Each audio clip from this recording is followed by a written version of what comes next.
Magkaigsunan, matang karunugon niya, makadawat kami o inyong mga pangutana. Happy Whispers meeting ibog na kalibot. Atong tulmanon oras sa atong Pag-aral ko silang issue na walay kalabutan sa Diyos. Magdisidir na ganita nga mo servisyo sa atong Ginoo. Ang yawa, mangita o pamagi, mo-offer na mura-mura po ug iya sa Diyos. ang inahan kanya aligaran ang napulog sa mga anak. Ako kalimutan tiyon sa Ginoo. Nga ang tanang mga kalisod iyang isukli.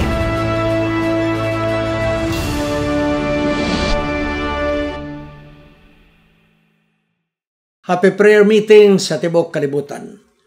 Ang atong SNS Media Ministry, Cagayan City, makigkaubang kaninyo yung pipila ka mga gutlo sa atong tulmanon, oras sa atong leksyon. Mao kining panahon nga atong pagatunaan ang leksyon nga nahan ay niini nga semana. Sa pagsugod, magampo kita.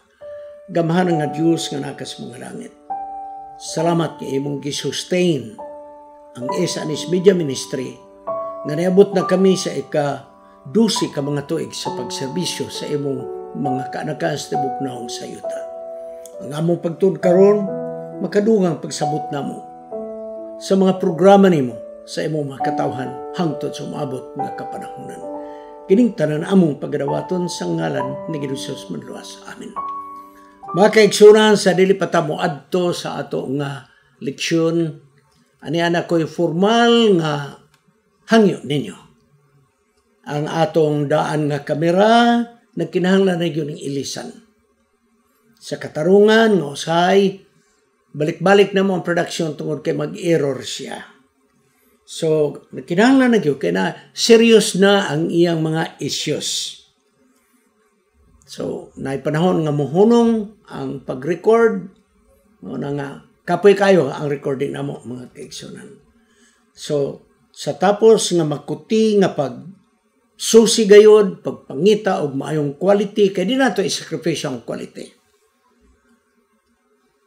Busa mga kaigsunan, si Engineer Joey, ang atong take mandiri, nangita gyud og maayong ang kamera para ang production nato maayo usab. So, ani ana ang kamera nga among nakita, mga kaigsunan. Kamo nilay basa sa brand diha. O ang kantidad ni ini mga kaigsunan, aniya among nakuha kay 53,999. More or less mga kaigsunan. So, muna atong abton mga kaigsunan. Manghangyo lang ko ninyo, dinagko, ginagmay, ubaniya ato ng tipunon, arumabot na ito na. Ha? 54,000 pesos mga kaigsunan. More or less, sobra pa na siya. Kaya dapat may mga accessory atong pamalitan. Huwag ko ilaing, madaganan ka mo rin mga kaigsunan. Ang inyong pagkamadagayaon, pagka nagasuportar sa atong buhat, mao lamang akong ginahangyo kaninyo. Katong mga donors nato sa una, o kiring bago karon, please padala ka mo. Kaya mapalit na nato mga kaigsunan. Di na ta magdugay kay kapoy kayo magbalik-balik may shooting mga kaigsunan. So ang Diyos magapalayan ka ninyo, nga tadugon yung mga kasing-kasing o panalanganan pamugdugan sa inyong pagkinabuhi. Ang atong leksyon karon mga kaigsunan sa kinabuhi ni Moses ug sa mga Israelahanon, Lesson 3, ang uluhan, rough start. Malisod nga pagsugod. Lisod ang pagsugod. Lisod nga sinugdanan. Ang teksto na gayon, Exodus 5:1 paingon sa 2, tapos nini si Moses ug sa Aaron misulti sa mga katawhan ug miadto sila sa hari sa Egypto. Og sila mingon, kini mao ang Ginoo nga Dios sa Israel nga nagingon.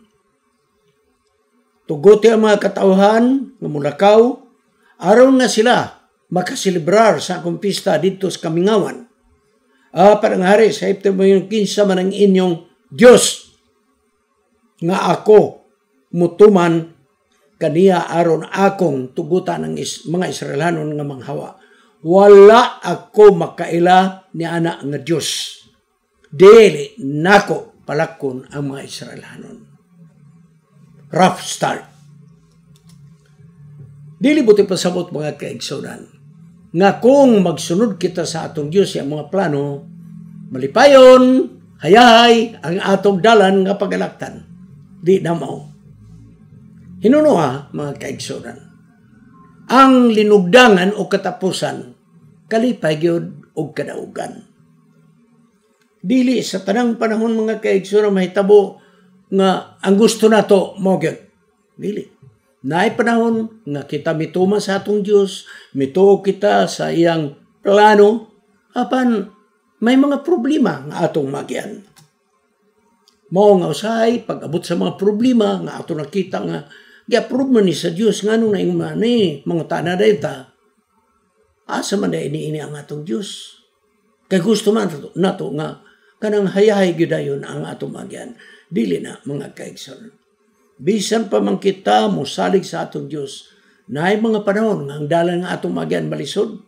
Ang ato lang magpadayon kita sa pagsalig kaniya aron nga masulbad ang mga problema sa dalan nga atong magian ug unya dili ang atong dalan mo'y matuman.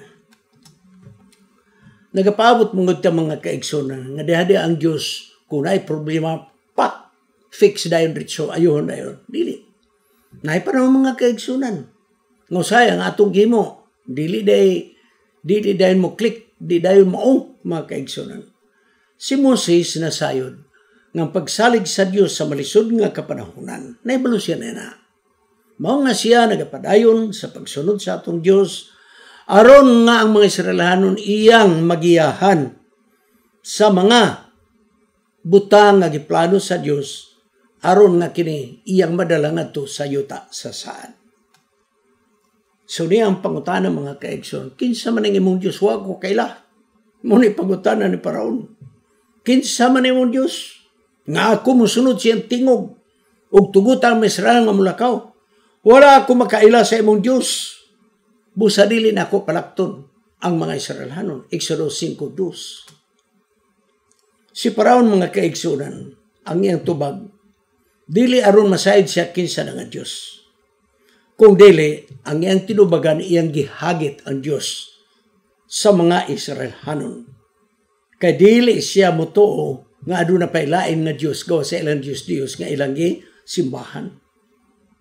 Sa tinuod mga kaigsunan, pagingon sa Exodus Kapitulo 5, versikulo 2, second part, wala ako mahibalo sa imong Diyos, busa di nako palakton ang mga Israelhanon. Sa mga kaigsunan sa kasaysayan, sa balaang kasulatan sa mga katawan sa Diyos, may mga tao nga sama ni Faraon. May mga tao nga sama ni Faraon. Nga mga tanaw, napakay Diyos, maukani ang Diyos nga ako ilagaran. Apan si Gunisos ang iyang handong pag-anin niya sa kalibutan, nga unta ang tanang mga tao makaila sa Diyos. Muna iyang misyon sa kinabuhi. Mao nga nagingon ang Juan 17:3 o kinimo ang kinabuhi ang wali katapusan nga sila makaila kanimo nga ikaw maong matuod nga Dios o si Kristo nga imong gipadala. Mao gyud ni ang misyon sa atong Ginoo. Aron wa ni tawo nga maingkin sa man imong Dios. Lisod ang pagsugod ni Moses. Nasayod si Moses mga kaigsunan nga kadili masayod ang iyang nagyan. O nasayod siya nga dili siya preparado sa pagbuhat ni ining dako nga buluhaton. Busa gitigom ni Moses o ni Aaron ang mga leader sa tribo sa Israel dito sa Ehipto. O gipikitaan sila og mga ilhanan. Diha sa atubangan sa mga Israelhanon nga Dios man nagsugo kang Moses mga kaigsunan. Aron nga sila manghawa sa Ehipto. Ang mga tao mituo, kakita ko milagro, nga sila gitawag sa Dios pahawa sa Ehipto, mituo sila.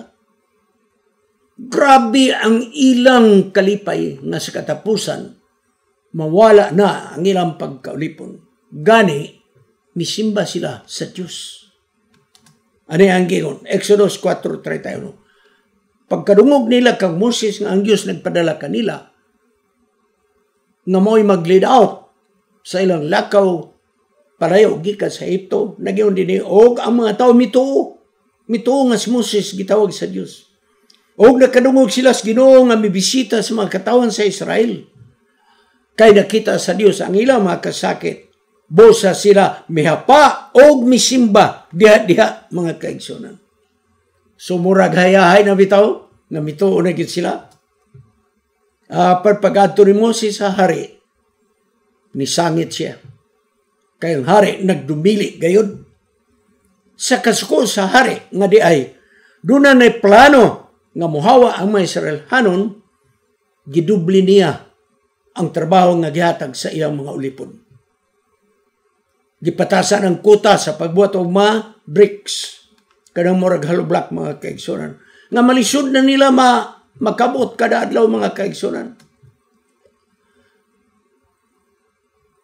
Ang mga uhot o mga dagami nga gisupply ngadto sa mga Israelhanon nga nagbuhat og bricks, lahi to nga pundok ng mga tao. Mo'y naghakot. Pero karon igsoon, nag-ingon sa Paraon, dili na.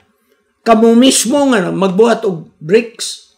Kamu na mo'y mukuha sa dagami. So nadubli ang ilang trabaho, pero ang kuta gitasaan mga kaigsunan. So nisamot og kalisod ang mga Israelhanon. Karon igsoon. Sa naglisod na ang mga Israelhanon sa gipatrabaho sa hari. Ang gipahamungtan sa kasuko sa mga Israelhanon si Moses. Kung wa lang to hilabti ni Moses, Paraon di man ta maingon ani, tan-aw ra gud igsoon.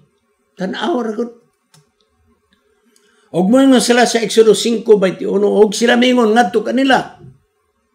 Ang Ginoo nagatan-aw og naghukom tungod kay siya.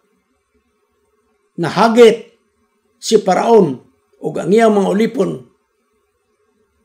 andam nga ilang pagkatyong pinagi siya ni espada. Busa mga kaigsunan, dinhigsoon sa sinugdanan pa. Nag-organize pa si Moses mga tao, naglisod na siya. Unang ni-object si Paraon. Sunod nga object ang iyang mga tao mismo, mga kaigsunan. Reklamo ang mga tao na si Moses mo hinungdan sa gilisod-lisod sila sa hari. Sa naitabo kanila, mga kaigsunan. Apanarong pag-ila, Moses ay ka-discourage. Kaya kung yun yung nagsugo. Busa gigamit sa Diyos ang purong eye, divine eye. Diyos nun, o langit nun nga, ako. Og si Moses, miadto sa Ginoo, mingon, o Ginoo, nganong nga nahitabo man kini kanako og sa akong mga katawhan? Di ba ako imo manggipadala? Nganong pagkalisod ba niya ako pag-organize pagani ni naglisod na ko? Tungod sa pag-adto nako kang Paraon. Ako gigamit ang imong ngalan. Grabe nga kasuko. Sili Paraon ngadto sa akong mga katawhan. Og ang mga katawhan nasuko usab nga ni kanako. Parang Diyos mitubag, Moses, ayaw kabalaka. Kaya na ako'y buhaton kang Paraon. Magbaligon lamang ka, kaya ako mo'y nagpadala ka nimo. Kaya ang akong kusgang nga kamot, mo'y akong gamiton batok ni Paraon. Exodus 6:1. Busa ang Diyos ma-intervene. Aniya ang mapasalig kang sa Diyos ka Moses. Moses, I am the Lord. Moses, I appeared to the patriarchs. Moses, I established my covenant with them. Moses, I promised to give them the land of Canaan. Moses, I have heard the groaning of the children of Israel. And I have remembered my covenant to give you the promised land. Grabe son. First person yun ang gigamit mga kaigsoon sa atong Ginoo. Moses, ako na ni. Ako mo ang Ginoo nang padala kanimo. Daan ako nagpakita pa sa imong mga ginikanan sa una. Kaya ako mihatag og pakigsaad kanila. Akong pakigsaad mo nga ang yuta sa Kanaan, ihatag ko na sa akong mga katawan sa imong mga kaliwatan.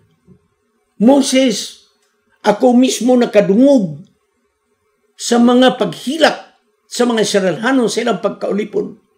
O ako na hinumduman, Moses, ang ako pakigsaad nga akong ihatag ang yuta sa saan.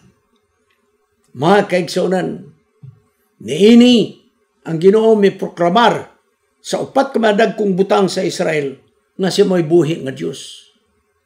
Number 1, I will bring you out under the yoke of Egyptians. Ako mismo may magdala kaninyo gikan sa Ehipto. Ako kamong himong gawas nun nga di na kamong ulipon. Akong tubson pinaagi sa akong kamot nga mukabot sa paghatag o hustisya. Kaupat, ako kamong kuhaon ingon nga akong kaugalingong mga katawhan. Grabe nga pasalig mga kaigsunan sa Diyos.